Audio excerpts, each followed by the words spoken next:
ಸರ್ವ ಕರ್ನಾಟಕ ನ್ಯೂಸ್ಗೆ ಸ್ವಾಗತ. ನಮ್ಮ ಚಾನಲ್ಗೆ ಸಬ್ಸ್ಕ್ರೈಬ್ ಮಾಡಿ ಮತ್ತು ಲೈಕ್ ಮಾಡಿ.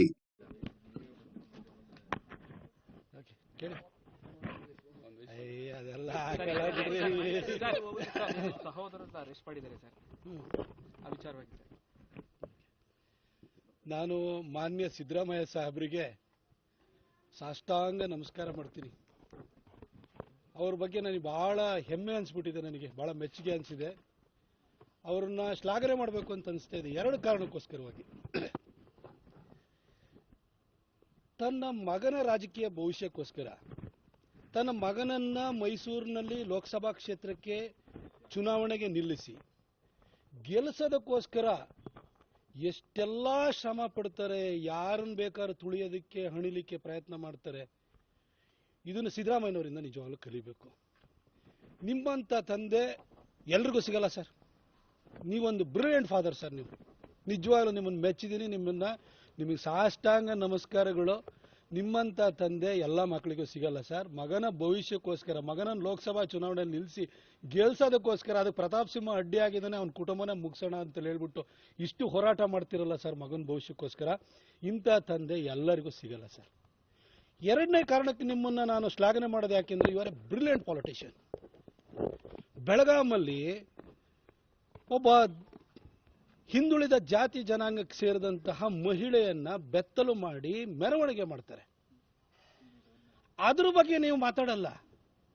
ಇಡೀ ಮೀಡಿಯಾ ಅಟೆನ್ಷನ್ ಡೈವರ್ಟ್ ಮಾಡಬೇಕು, ಪ್ರತಾಪ್ ಸಿಂಹನ ಮೇಲೆ ತನಿಖೆ ಆಗಬೇಕು ಅಂತ ನೀವು, ನಿಮ್ಮ ಉಪಮುಖ್ಯಮಂತ್ರಿ, ನಿಮ್ಮ ಮಂತ್ರಿವರಿಯರೆಲ್ಲ ಪಾರ್ಲಿಮೆಂಟಿನ ಪಾಸ್ ಇಟ್ಕೊಂಡು ಮಾತಾಡ್ತೀರಿ.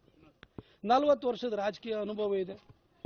ಯಾವ ಒಂದು ಪರ್ಟಿಕ್ಯುಲರ್ ಹೌಸ್ದು ಮೆಂಬರ್ ಅಲ್ಲದೆ ಇದ್ದವನ ಹೆಸರನ್ನೇ ಹೇಳೋಂಗಿಲ್ಲ. ನನ್ನ ಹೆಸರು ಹೇಳಿದು ನನ್ನ ಮೇಲೆ ತನಿಖೆ ಆಗಬೇಕು ಅಂತ ಹೇಳ್ತೀರಿ. ಇಲ್ಲಿ ನಿಮ್ಮ ಮಗ ಸುಪುತ್ರ ಮಿನಿಟ್ ಕೊಡೋದನ್ನ ಬಿಟ್ಬಿಟ್ಟು ಮಧ್ಯದಲ್ಲೇ ನನ್ನ ಬಗ್ಗೆ ಪ್ರತಾಪ್ ಸಿಂಹ ವಿರುದ್ಧ ತನಿಖೆ ಆಗಬೇಕು ಅಂತ ಹೇಳ್ತಾರೆ. ಸರ್, ನಿನ್ನೆ ಘಟನೆನೇ ತಗೊಳ್ಳಿ ಸರ್. 6.5 ಕೋಟಿ ರೂಪಾಯಿ ಚೆಕ್ ಬೌನ್ಸ್ ಮಾಡಿದ್ದು ನಿಮ್ಮ ಸಂಪುಟದಲ್ಲಿ ಸಚಿವ ಆಗಿರುವಂತ ಮಧು ಬಂಗಾರಪ್ಪನವರು. 6 ತಿಂಗಳು ಜೈಲು ಸಜೆಗೆ ಒಳಗಾಗಿರೋದು ಮಧು ಬಂಗಾರಪ್ಪನವರು. ಆದರೆ ಪ್ರತಾಪ್ ಸಿಂಹನ್ನ ತಮ್ಮ ಅರೆಸ್ಟ್ ಚೇಸ್ ಮಾಡಿ ಸಿನಿಮಾ ಸ್ಟೈಲ್ನಲ್ಲಿ ಹಿಡಿದ್ಬಿಟ್ಟಿದ್ದಾರೆ. ಸುದ್ದಿ ಇದು ಬರುತ್ತೆ ಸರ್. ನಿಜವಾಗ್ಲೂ ನೀವೊಂದು ಬ್ರಿಲಿಯಂಟ್ ಪಾಲಿಟಿಷಿಯನ್.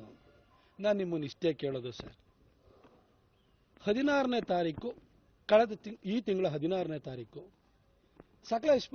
ಬೇಲೂರು ಹತ್ರ, ಬೇಲೂರು ತಾಲೂಕಿಗೆ ಸೇರಿದಂತ ಯಾವ್ದೋ ಜಮೀನಲ್ಲಿ, ಜಯಮ್ಮನ್ ಅವ್ರ ಜಮೀನಲ್ಲಿ ಮರವನ್ನ ಕಡಿದಿದ್ದಾರೆ ಅಂತ ಹೇಳಿ FIR ಆಗುತ್ತೆ. ಅದರಲ್ಲಿ ರಾಕೇಶ್ ಶೆಟ್ಟಿ ಮತ್ತು ಜಯಮ್ಮ ಅನ್ನೋರ ಮೇಲೆ FIR ಆಗುತ್ತೆ. ಅಬ್ಸ್ಕ್ಯಾಂಡ್ ಆಗ್ತಾರೆ. ಇನ್ನೊಬ್ಬ ರವಿ ಅನ್ನೋನು ಮರಕ್ಕೆ ತಗೊಂಡೋಗಿದ್ದಾನೆ ಅಂತೇಳಿ ಅವನು ಅಬ್ಸ್ಕ್ಯಾಂಡ್ ಆಗ್ತಾನೆ. ಇವತ್ತವರೆಗೂ ನಿಮ್ಗೆ ಹಿಡಿಯೋಕ್ಕಾಗಿಲ್ಲ. ಅವನ್ನ ಮರನೆಲ್ಲ ತಗೊಂಡೋಗಿ ಹಾಸನಲ್ಲಿ ನಿಮ್ಮ ಫಾರೆಸ್ಟ್ ಡಿಪೋದಲ್ಲಿ ಇಡ್ತೀವಿ. 24ನೇ ತಾರೀಕು ನಾನು ಮೈಸೂರಿಗೆ ಬಂದು ಹನುಮಾನ್ ಜಯಂತಿ ಸಂದರ್ಭದಲ್ಲಿ ನಾನು ಹೇಳಿಕೆ ಕೊಡ್ತೀನಿ. ಇದಾಗಿ 2 ಗಂಟೆಯಲ್ಲಿ ನಿಮ್ಮ ಕಾಂಗ್ರೆಸ್ ಸೋಷಿಯಲ್ ಮೀಡಿಯಾದಲ್ಲಿ, ಫೇಸ್ಬುಕ್ನಲ್ಲಿ ಪ್ರತಾಪ್ ಸಿಂಹನ ತಮ್ಮ ಮರಗಳತನ ಮಾಡಿದ್ದಾನೆ ಅಂತ ನೀವು ಪೋಸ್ಟ್ ಹಾಕ್ತೀರಿ. ಯಾರಿಗೂ ಗೊತ್ತಿಲ್ಲ. ನಿಮ್ಮ ಕಾಂಗ್ರೆಸ್ ಸೋಷಿಯಲ್ ಮೀಡಿಯಾದಲ್ಲಿ ಪೋಸ್ಟ್ ಬರುತ್ತೆ. FIR ಇರೋದು ಜಯಮನ್ ಮೇಲೆ, ರಾಕೇಶ್ ಶೆಟ್ಟಿ ಮೇಲೆ, ಇನ್ನೊಬ್ಬ ರವಿ ಅಂತ ಇನ್ನು ಅವನು ಅಬ್ಸ್ಕ್ಯಾಂಡ್ ಆಗಿರೋನು. ಪ್ರತಾಪ್ ಸಿಂಹನ್ ಸಹೋದರನಿಗೂ ಈ FIRಗೂ ಏನ್ ಸಂಬಂಧ ಇದೆ? ಆಯ್ತು, ಅದಕ್ಕೂ ನಾನು ಸ್ಪಷ್ಟನೆ ಕೊಟ್ಟಾಯ್ತು. ಕೊಟ್ಟಾದ ಮೇಲೆ 30ನೇ ತಾರೀಕು ಮಧು ಬಂಗಾರಪ್ಪನವ್ರ ಘಟನೆ ನಡೀತದೆ. ನನ್ನ ತಮ್ಮನ್ನು ಹೋಗಿ ನೀವು ಚೇಸ್ ಮಾಡಿ ಹಿಡಿಯಕ್ಕೆ ಅಂತ ಹೋಗ್ತೀರಿ. ಏನ್ ನನ್ನ ತಮ್ಮ ತಲೆ ಮರೆಸ್ಕೊಂಡಿದ್ನ? 2 ದಿನ ಮೊದಲೇ ಹೋಗಿ ಫಾರೆಸ್ಟ್ ಡಿಪಾರ್ಟ್ಮೆಂಟ್ ಅಂತ ಕೇಳಿದಾಗ ಹೇಳಿಕೆ ಕೊಟ್ಟು ಬಂದಿದ್ದಾನೆ. ನಿಮ್ಮ FIR ಅಲ್ಲಿ ಅವನ ಹೆಸರಿದೆಯಾ? ಅವನ ಆರೋಪಿನ? ಹಾಗಾಗಿ ಅವನು ತಲೆ ಮರೆಸ್ಕೊಂಡಿದ್ದಾನಕ್ಕೆ ಮೊಬೈಲ್ ಆನ್ ಮಾಡ್ಕೊಂಡೇ ಇದ್ದಾನೆ. ಆ ಮೊಬೈಲ್ನ ಟ್ರ್ಯಾಕ್ ಮಾಡ್ಕೊಂಡೇನೋ ನೀವು ಬೆಂಗಳೂರಿಗೆ ಹೋಗಿದ್ದು. ತಲೆ ಮರೆಸ್ಕೊಂಡಿರೋ ಮೊಬೈಲ್ನ ಆಫ್ ಮಾಡ್ಕೊಂಡು ಹೋಗ್ತಾರೆ ಸರ್. ಯಾಕೆ ಈ ರೀತಿ ದಾರಿ ತಪ್ಪಿಸುವಂತ ಕೆಲಸ ಮಾಡ್ತೀರಿ? ನಾನು ನಿಮ್ಗೆ ಇಷ್ಟೇ ಹೇಳೋದು ಸರ್. ನಾನು ಹಿಂದೆನೂ ಹೇಳಿದೆ, ಕಳೆದ ವಾರನೂ ಹೇಳಿದೆ, ನೀವು ಇಲ್ಲಿಗೆ ನಿಲ್ಲಲ್ಲ ಸರ್. ನಿಮ್ಮ ಮಗನ ರಾಜಕೀಯ ಭವಿಷ್ಯಕ್ಕೋಸ್ಕರ ಪ್ರತಾಪ್ ಸಿಂಹನ್ನ ಎಲ್ಲಾ ರೀತಿಯಲ್ಲೂ ಕೂಡ ತುಳಿಯೋದಕ್ಕೆ ನೀವು ಪ್ರಯತ್ನವನ್ನು ಮಾಡ್ತೀರಿ. ನನ್ನ ಚಾರಿತ್ರ್ಯವಧೆಯನ್ನು ಮಾಡ್ತಾ ಇದ್ದೀರಿ, ನನ್ನ ಕುಟುಂಬವನ್ನು ಎಳಿತಾ ಇದ್ದೀರಿ, ನನ್ನ ತಮ್ಮನ ದಿನ ಫಿಕ್ಸ್ ಮಾಡಕ್ಕೆ ಅಂತ ನೋಡ್ತಾ ಇದ್ದೀರಿ ಸರ್. ನನ್ನ 3 ಗಂಟೆಗೆ ಅರೆಸ್ಟ್ ಮಾಡಿದ್ದಾರೆ. ಇವತ್ತವರೆಗೂ ಕೋರ್ಟಿಗೆ ಯಾಕೆ ಸರ್ ಪ್ರೊಡ್ಯೂಸ್ ಮಾಡಿಲ್ಲ? ನಿಮ್ಮ ಹತ್ರ ಅಷ್ಟೊಂದು ಎವಿಡೆನ್ಸ್ ಇದ್ಮೇಲೆ ಸರ್. PCCFಗೆ ನಾನು ಮಾತಾಡ್ತಾ ಇದ್ದೀನಿ, ರಾತ್ರಿಯಿಂದಲೂ ಮಾತಾಡ್ತಾ ಇದ್ದೀನಿ. ಈಗ ಕರ್ಕೊಂಡು ಹೋಗ್ತೀವಿ. ನಿಮ್ಮ ತಮ್ಮನಿಗೆ ನಾವೇನು ತೊಂದರೆ ಕೊಡಲ್ಲ. ಅಲ್ಲ, ತೊಂದರೆ ಕೊಡಲ್ಲ ಅಂದಮೇಲೆ ಇಷ್ಟೊತ್ತವರೆಗೂ ಯಾಕೆ ಇಟ್ಕೊಂಡಿದ್ದೀರಿ ಸರ್? ಯಾವ ಒತ್ತಡವನ್ನು ಹೇರಲಿಕ್ಕೆ ಅಂತ ಹೊರಟಿದ್ದೀರಿ ಸರ್? ಸರ್, ಇವಾಗ ನನ್ನ ತಮ್ಮ ಆಯಿತು, ಕಳೆದ ಸರಿ ನನ್ನ ಮೇಲೆ 2 ಕ್ರಿಮಿನಲ್ ಪ್ರಕರಣ ಹಾಕಿದ್ರು, ಹುಣಸೂರಿನ ಹನುಮಾನ್ ಜಯಂತಿನ ಇಟ್ಕೊಂಡು. ಸರ್, 2 ಕ್ರಿಮಿನಲ್ ಪ್ರಕರಣ. ಅವತ್ತೇ ನನ್ನನ್ನು ರಾಜಕೀಯವಾಗಿ ಮುಗಿಸೋದಕ್ಕೋಸ್ಕರ ಕ್ರಿಮಿನಲ್ ಪ್ರಕರಣನ ದಾಖಲು ಮಾಡಿರಿ. ಅಡಿಷನಲ್ SP ಯ ಕಾಲ ಮೇಲೆ ನಾನು ಇನೋವಾ ಕಾರ್ ಹಚ್ಚಿದ್ದೀರಿ ಅಂತ ಹೇಳ್ಬಿಟ್ಟು ನನ್ನ ಮೇಲೆ ಸುಳ್ಳ ಕೇಸ್ ಹಾಕ್ತಿದ್ರಿ ನೀವು. ಅವತ್ತು ನನ್ನನ್ನು ಮುಗ್ಸಕ್ಕೆ ನೋಡಿದ್ರಿ, ಆಗಲಿಲ್ಲ. ಮೈಸೂರು ಮತ್ತು ಕೊಡಗಿನ ಜನ ನನ್ನ ಕೈ ಹಿಡಿದು 2019ರಲ್ಲೂ ಗೆಲ್ಲಿಸಿದ್ರು. ಇವಾಗ ನಿಮಗೆ ನಿಮ್ಮ ಮಗನ್ನ ಅಸೆಂಬ್ಲಿ ಸೀಟನ್ನು ತೆರವು ಮಾಡಿಕೊಟ್ಟು ನಿಮಗೆ ಬಿಟ್ಕೊಟ್ಟಿದ್ದೇನೆ. ಈಗ ನಿಮ್ಮ ಮಗನ್ನ ರಿಹ್ಯಾಬಿಲಿಟೇಟ್ ಮಾಡಬೇಕು.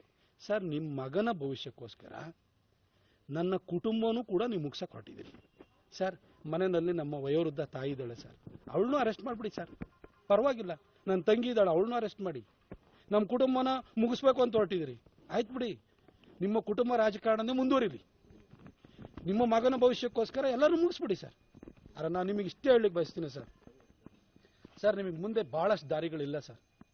ನನ್ನನ್ನು ನಿಮ್ಮ ಕೈಲಿ ಸೋಲ್ಸೋದಕ್ಕೆ ಕೊಡಗು ಮೈಸೂರಿನ ಜನ ಬಿಡಲ್ಲ ಸರ್. ಆ ತಾಯಿ ಚಾಮುಂಡಿ ಕಾವೇರಿ ತಾಯಿ ಬಿಡಲ್ಲ ಸರ್. ನೀವು ನನ್ನನ್ನು ಈ ರೀತಿ ಎಲ್ಲ ತಂತ್ರಗಾರಿಕೆಗಳನ್ನ ಮಾಡಿ ಮುಗಿಸೋದಕ್ಕೆ, ಇಲ್ಲ ನನ್ನನ್ನು ಜೀವನ ತೆಗಿಲಿಕ್ಕೆ ನೀವು ಪ್ರಯತ್ನ ಮಾಡ್ಬೋದು ಅಷ್ಟೇ. ಅದು ಬಿಟ್ಟು ನಿಮಗೆ ಬೇರೆ ದಾರಿ ಇಲ್ಲ sir. All the best sir, ನಿಮಗೆ ಒಳ್ಳೇದಾಗಲಿ. ಆದರೆ ನಾನು ಜಗ್ಗೋ ಮಗ ಅಲ್ಲ ಸರ್. Thank you sir. ಅಲ್ಲಿ ಈಶ್ವರ್ ಖಂಡ್ರೆ ಹೇಳ್ತಾರೆ ಸರ್.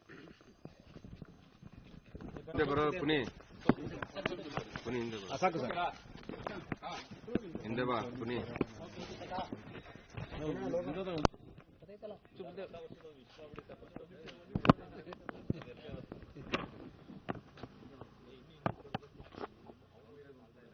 ಮುಂದೆ ಬನ್ನಿ.